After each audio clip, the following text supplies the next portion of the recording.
So it's the fourth take on this video because I've legitimately cried in the other three takes. So I was talking to a friend yesterday and she was talking about that it's hard to think about sending her daughter off to college this fall. And it just took me back to a time where I was sending my own son off to college. And I remember hugging him goodbye. He was going off to University of Pennsylvania, which was so hard for me to have him going so far away. And he had to leave early to go play football.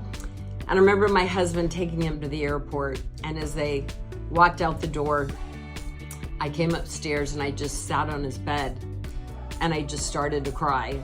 And I just couldn't believe how quickly it had all gone.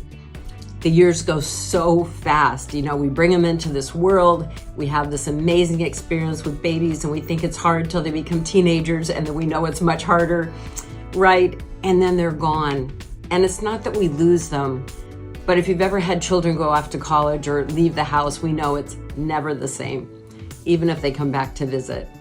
But I just want to remind you that the one lesson that I learned from that day is there's really no do-overs.